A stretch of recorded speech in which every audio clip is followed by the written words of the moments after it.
UFC 261 in the books. Wow, what an event. It was literally one of the best UFCs I've ever seen. Yeah, it really was. Like, straight up, no cap, one of the best UFCs I've ever watched live. Yeah, it was packed to the brim. Like, the card was stacked to begin with, and it delivered. Was it sold out? Yes. All UFC events are sold out through, like, the 263. But was it full to max capacity? That's what I'm not sure about. We can do a bit of research on that.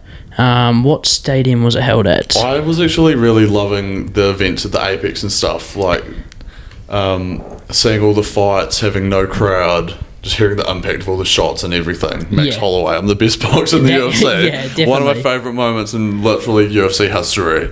Like, this shit like that wouldn't have happened with the crowd. Even, like, they had a small crowd then. The crowd would have been going hype though. Like, that's the the takeaway you'd get. Like, the sacrifice, I guess, for the Because before shots. this event, I was like, I was actually really enjoying it without the crowds.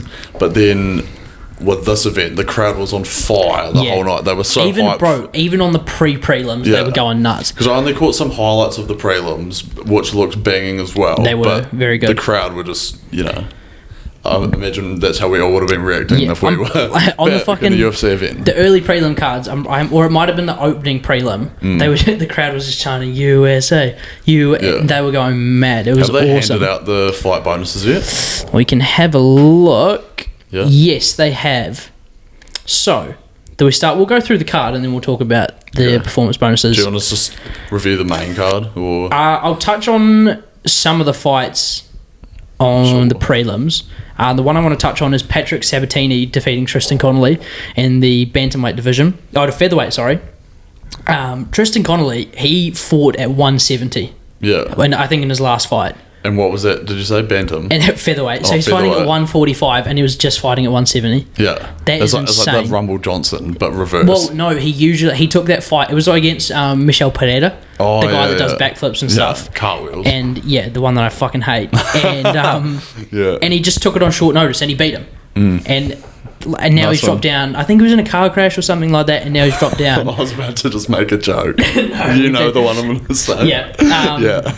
But Patrick Sabatini, he absolutely tore up. He looked really good. In the third round, he kind of tired a wee bit, but I feel like he could actually be someone in this featherweight division. Like, he's an incredible wrestler. Prelims always go hard, though. They do. A lot of people don't want to watch the prelims, and I'm kind of like that if there's nothing I really know, but then every time I swear I watch them, they're always really good. Yeah, exactly. And obviously with the crowd back, people were kind of going ham. Even on the early prelims, people were like just throwing hands, like just for the crowd would say one thing and they're just like, fuck it, let's just go. You could tell a lot of the fighters were so happy to have fans back, especially we're kind of making fun of it, but Anthony Smith on his entrance. Yeah, looked like John Cena and his fucking Make-A-Wish throwing his gear to the crowd. But that was kind of the only real prelim that I wanted to touch on because I was really impressed by the performance.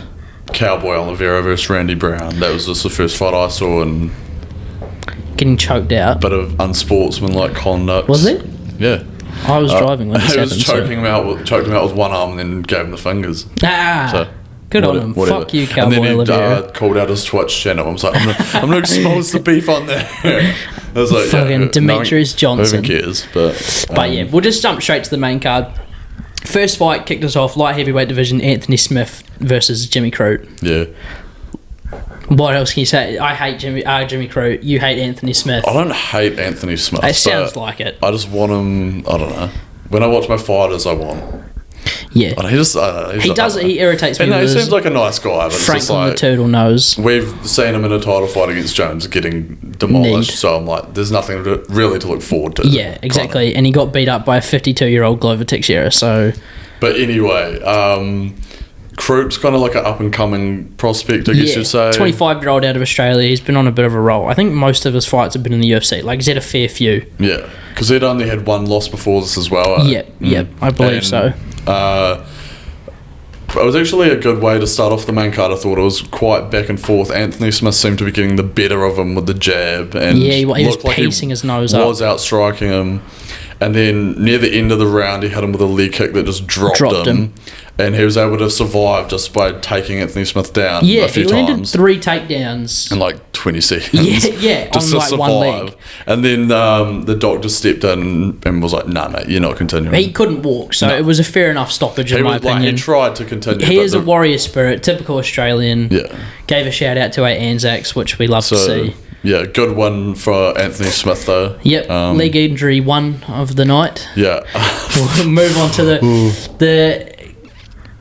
the circle of life, we'll call it. One of the most ironic moments in UFC history. Chris Weidman's, he become everything he swore to destroy. Yeah, and I couldn't. When I watch a lot of things, I'm not like, I don't get like squeamish and shit, but his foot just... They brought out my food while this was happening as well, which was just not what I wanted. Weidman goes for the leg kick, first strike throw into the fight, and just does the Anderson Silva repeat. But then he steps back on it as well. And just folded under his leg. It was brutal. Uriah Hall, first fighter to ever win a fight without landing a strike. I don't even think he threw. I'm not sure. I don't even know if he threw a strike. But that was one of the most gruesome things I've ever seen. Yeah, prayers up to Chris Weidman though. He'll probably retire now. He wanted to fight for a title. He's going to beat Israel Adesanya. Adesanya throws one leg kick and he's gone. Yeah, but I don't know. It was brutal. It was nasty, really was. And just 2 leg injuries in a row. I was like, what is happening? Bro, the longest fight, I suppose 2 fights went to decision on the prelims and then nothing else went past the second. Yeah. That's one thing we'll say about the overall main card. It went very fast. All finishes and just... You can't complain. It was like we're about to get into the title fights now. Yeah. First title fight we open with is the women's flyweight, Valentina Shevchenko defeating Jessica Andrade. Everyone expected this to be full domination. I mean, and she landed exactly what it was. In like 8 minutes, she landed like 7 takedowns, I think. Well, I don't know. It was something like that. Very impressive performance. Nobody really expected otherwise. No, Valentina, like, second greatest female fighter of all time, I guess, behind Nunes. On her way to... If she can defeat Nunes, I think she takes number 1. She's got a better record than Nunes. A lot of people think Shevchenko won that second fight. Yeah, exactly. And then, but I said to you, I can't even imagine them fighting in the same weight class now. And I mean, Nunes with her bloody 140, obviously she's a new mother/father. Oh no. No, she plays the father role in the family. Yeah. The fighting for the money. She didn't give birth, did she? It was Nina Nunes that did. No. Nina Ansarov. And then she got beaten by Mackenzie Dern just recently. Good comeback, Mum. Yeah. So Shevchenko just continues the domination. Yeah, she got her in a crucifix again. Daniel Cormier was proud. Just paced her up. I mean, nobody really expected any different, did they? No, incredible performance, though. Credit to her. Yeah, co-main event for the strawweight title, women's. Weili Zhang versus Rose Namajunas. Everyone thought Zhang was winning this. As far as I saw, everyone thought Zhang. How the fuck how do you say it now? Weili Zhang. Weili. Whatever way round it is. I also thought she was probably going to pace her up. Not to the level that everyone was saying. Yeah, people were kind of writing Rose off straight away. And then Thug Rose striking yet again with the upset. With like a question mark. Like I don't know if it was a question mark. It was like, it felt delayed. Like, it felt like her actual foot got to her like a while after. It was a lead kick. A lead head kick. Head kick, sorry. And it was impressive. She just didn't expect it at all. Yeah, and then she claimed an early stoppage. Yeah. Keith Peterson smelt of alcohol and cigarettes. Yet again. Yeah. It wasn't an early stoppage though. She was out. That was 100% fair. She wasn't out cold, but she couldn't get back up afterwards. She was fucking fully out of there. But yeah, that was the last thing I ever expected was Rose to be fucking knocking out Zhang in the first round. It was pretty wild. 1:18 Yeah. into the first round. I think we were expecting this fight of maybe not all fights, but to go towards a decision maybe. Yeah. Just because neither of them, I didn't... Oh. They both felt really durable after like the... what's her name? Joanna fight. Yeah. Like it felt especially since she'd only lost one time. Yeah. And then with Rose, like the only time she's really been knocked out was by that slam. I think they'll run this back though. Yeah, she's only lost... Well, there's her first fight in the UFC that she's lost. I think they'll give her the rematch. No, mate, Joanna's instantly getting it. Remember on Twitter, she's like, Joanna, I can't wait to see my next opponent. You haven't even fought since last. You better watch the fucking prelims if you want to find that. You're not getting the Masvidal treatment. Sorry about it, mate. Yeah, well, speaking of Masvidal, shall we move on to the main event? Yeah, so me and you, I think we'll say not Masvidal. We're not Masvidal fans, but I don't like him. Okay, yeah. So, Ever since he did it to my boy Ben. See, I'm the opposite. When he knocked out Ben Askren, that was like the greatest thing I'd ever say. And that's going to end our video today. But then he became the thing he swore to destroy. He did. He just became a full sellout with all the hype and everything. Yeah, with the BMF and... The reason he hated Askren was because all the shit talking he does online and all that. And then that was literally all Masvidal's ever done, basically, since that. He just, yeah. I mean, he literally did become Anakin. He became everything he swore to destroy. And the full camp thing, I was like... I was expecting Usman to just dominate him again. Exactly. We did have trepidations? I think that's the word. Yeah. About the fact that we thought that people might have been writing him off a bit too much. Well, I think it was just after everything that had happened on the main card, we were like, it feels like Masvidal might actually do it now. Because the only thing we expected was the bloody Valentina fight. Yeah. Everything else was just wild. Everything else was crazy as fuck. And then, sure enough, second round, a minute in, Usman hits him with the jab of death. Well, no, it wasn't the first a jab, round was kind of how I expected the whole fight to go, which is, I think, there's a bit more striking than I probably thought, but after Usman's last few fights, like, it's kind of similar. Yeah, I'm with the fucking casuals. Stand them up, ref, they're not doing anything. But that must have been a joke. It was like, that guy was doing that all night. As soon as Usman got the takedown, it was, stand them up, ref. The place that we watch our, main card, our big pay-per-views, is the pub, and it's just full of casuals. I don't know. It felt like he was serious. At the same time, there's investment though. Oh, that guy was just that guy annoyed on another level. Yeah, but yeah. So Usman mixing up the striking, grappling. I thought it definitely did look like Masvidal was handling it better, maybe. Well, for the first round at least. I mean, he kind of fight. People argued that he might have won the first round in the last fight. I'm pretty sure Rogan said that he did. I don't reckon he did. Joe Rogan, I think it's time to hang up the headphones. Yeah, everyone's been saying this, but Rogan's commentary. So we'll skip to the second round. Usman knocks him. He is out, going down, and then he kind of comes back to consciousness, but he's just getting his head pounded in. Joe Rogan in the replay says he's trying to get back up. He was out. This man his head hit Usman's shoulder on the way down. That's how out cold he was. Yeah, which I think was the last way anyone expected Usman to win. If people thought that if anyone was winning by knockout, it was Masvidal. And because Jorge had never been knocked out, I don't even think he's been finished in the UFC. No. Pretty sure not. And then Usman just fucking starches him in the second round. Yeah, Usman, and he's just not known for his striking. That's one thing that we said. We hope I disagree with that though. Well, not entirely disagree, but in his last few fights, his striking looks so good. In his last few, but he didn't grapple with Colby or Gilbert Burns. Yeah, and he beat them both in the striking. But he is a wrestler. But his striking obviously is so much better. Yeah, he's got heaps of power. Yeah, definitely. Which is what Masvidal said in the first fight. He didn't feel the power, so he didn't expect it at all coming into this one. Well, even in the first round, Masvidal was smiling and.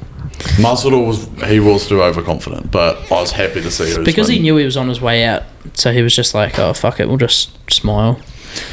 But yeah, fucking crazy night of fights we had. Yeah, fight of the night was a decision, Jeff Molina versus Kwailing Aori. That was on the early prelims. I saw highlights of that. And then performance of the night went to Kamaru Usman and Rose Namajunas. Not surprisingly. No, both of them. When it comes to Shevchenko, her and Nunes, they don't even get given performance bonuses exactly, because you just come to expect it. Yeah. Which is kind of, it's probably, you just take her for granted because she's so good. Yeah, I don't see anyone beating her, really. I don't think we get that Nunes fight either, though. Nah. In terms of what's next. There's still a whole weight class between her and Nunes. Yeah, exactly. Maybe you could do Rose to be fair, Nunes is the champion. Maybe do Rose versus Valentina even. Valentina surely pieces her up. Surely, but Rose is just the upset, every time. Surely. To be I jumped fair, out of my seat for that. Valentina. I think you were going for Zhang harder. Yeah. I kind of was just as well. Just because Rose is a little Jew boy. Yeah. But I think Valentina is kind of Russian, so Rose might have that better dead than red motive again, which that's quite funny. But in terms of what's next for the welterweight division, Colby Covington. Has to be surely running it back with Usman. Yep, but to be fair, I don't know. Usman, I feel like Usman pieces him up. I feel like it's going to be Usman striking. He's definitely way more confident now, and could that be the downfall? I don't think against Colby. You don't think he has enough power, or I just don't think Colby's Colby has like never finished anyone. In that first fight, I feel like they were just both like because they were testing their striking almost because of their grappling, because they knew that they were just kind of on par when it comes to wrestling. But incredible card, and then Jorge Masvidal. I think he gets the winner of Diaz Edwards. Yeah, that makes sense. Unless, which I think will be Edwards. Well, I think should be if Usman comes back and beats Colby, like if he comes back soon and he beats him easy, then I think we get Leon Edwards versus Kamaru Usman. And then you do Jorge Colby. Fuck, Usman's he's just a weapon though. Yeah, the thing, I don't know if anyone beats him. I said that Neil Magny or Leon Edwards would be champion by the end of the year. Neil Magny. No one's ever said his name in title contention ever. Yeah, I had a bit too much hope for my boy. But yeah, I think Kamaru Usman holds this belt until he retires. Fuck that, who even is there in the welterweight division? Know, but I was just left so happy after this card. Yeah, I like feel more good. than I can remember in so long. Yeah, just the main card was just insane. Kamaru Usman easily number one pound for pound. And I think I just wasn't upset with any outcome. Yeah. I don't know. I didn't want Rose to win. I'm actually so glad. It was crazy though. Glad I didn't put money on Masvidal winning. I was going to put $10 on him because he was paying out at $4. But I'd rather see Usman win. Yeah. Is there anyone else even in the middleweight division? Welterweight, man. Yeah, welterweight. Sorry. Nah. Absolutely not. Vincente Luque. Stephen Thompson is the fucking underdog of that division. Not even underdog. He's just so slept on. Underappreciated. He fights Gilbert Burns. When has that been announced yet, or is it just in the works? I'm pretty sure. It might just. I honestly reckon Stephen Thompson wins that. Yeah, hopefully. Unless we get like Woodley. See, Woodley's still in the rankings here. Woodley's cut from the UFC. But people said he was taken out of the rankings, so I don't know what to go. I feel like that fight, Thompson versus Burns, might go a lot like Woodley Thompson. No one calls out Thompson, because he doesn't have a name. I reckon he's just too good. I reckon people don't want to fight him because he just scolds everybody. Who do you reckon he could beat Usman? I don't know. I think Usman at that point just wrestles to fuck. Just says fuck this great, but Thompson's got real good takedown defense. So, like, when do you ever see him get ragdolled? I can't completely remember his fights against Woodley, but I don't know. He hasn't really fought. Kamaru Usman's probably the best wrestler in the It's just crazy the that UFC. It's been that top five, I swear, for so long, but they've none of them are fighting each other really. Yeah, it's just Jeff Neal's the other one that's on the come up. But I think we either see Stephen Thompson. Stephen Thompson is probably actually going to fight for the title. I reckon Vicente Luque versus Masvidal would be a fucking sick fight. Stephen Thompson pieced up Vicente Luque though. So? I just don't see him. What does that matter? I don't see him beating Usman. No, versus Masvidal though. Oh, sorry, I thought you said Usman. Luque versus Masvidal would be a banger, I reckon. Yeah, that'd be so good. Give me my boy Leon Edwards versus Jorge. And he starches him and he kills him. Right in front of his friends and family. But yeah, Colby Covington definitely fighting for a title next. Yeah. And that probably brings us to the end of our review of UFC 261. Yeah. Incredible card. Loved every second of it. Literally. Was just went past my expectations. It was so good. And it seriously did. Rest in peace to Chris Weidman. Fuck, that was nasty. But yeah, I'll probably be dreaming of that tonight because that was nightmare. Yeah, exactly. Fuck, I wouldn't ever want to fight after that. I don't think you can. I mean, would you not have PTSD? You'd never throw a leg kick again, surely. No. But yeah, that's the thing. That was nastier than Anderson Silva. Oh fuck yeah. It's so ironic as well. But yeah, that brings us to the end of our review. Sure. Hope you enjoy the resurrection of us. We're not actually sure what we're going by yet. But yeah, it's just in the works. Many UFC fights to come. A resurrection like Jan Blachowicz, not Jorge Masvidal. Not Masvidal. Yep. Drop a like, subscribe, and we'll be back soon. Next time. Peace.